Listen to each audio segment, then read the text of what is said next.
కేసీఆర్ గారు కాలు బయటకు పెట్టకుండానే, కేసీఆర్ గారు కనీసం నోరు విప్పకుండానే మరి 12,000 సర్పంచులుంటే 32-33% మొత్తం రాష్ట్రంలో బీఆర్ఎస్ కొట్టింది అంటే ఆ దెబ్బకు మరి ఆయన వెనుకకు పోయినట్టే కనబడతా ఉన్నది.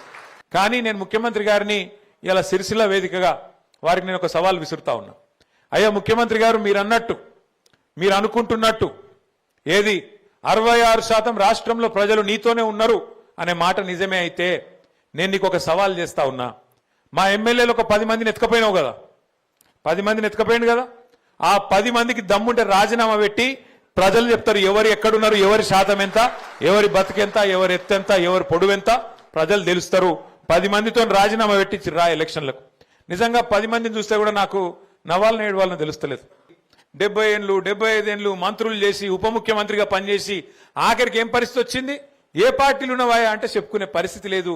ఇలా పోచారం శ్రీనివాసరెడ్డి గారికి, కడియం శ్రీహరి గారికి. ఇక అది కూడా ఒక బతికేనా నాకు తెలియక అడుగుతా. గింత బతికి గింత స్థాయిలో మంత్రులుగా ఉప ముఖ్యమంత్రులుగా పనిచేసి ఆఖరికి ఒక పదవి కోసం, గడ్డిపోస లాంటి పదవి కోసం ఇవాళ సూరు పట్టుకొని గబ్బిల మేలాడినట్టు సిగ్గు లేకుండా ఏలాడుతా ఉన్నారు. మరి వాళ్ళని పెట్టుకొని ముఖ్యమంత్రి గారు ఇంకా పోజులు కొడుతున్నాడు. మేము 66% గెలిచినాం. అందుకే నేను అంటున్నా, నీకు నిజంగానే 66% మాట గెలిచిన మాట నిజమే అయితే ముఖ్యమంత్రి గారు దమ్ముంటే ఆ 10 మందితో రాజీనామా పెట్టి ప్రజాక్షేత్రంలోకి రా. తెలంగాణ ప్రజలు చెప్తారు ఎవరు దిక్కున్నారో. రైతులను, తెలంగాణలోని బీసీలను, తెలంగాణలోని ఎస్సీ ఎస్టీలను, తెలంగాణలోని మహిళలను మోసం చేసినందుకే ఇలా గ్రామ పంచాయతీ ఎన్నికల్లో కూడా నీకు కర్రుగాల్చి వాత పెట్టింది.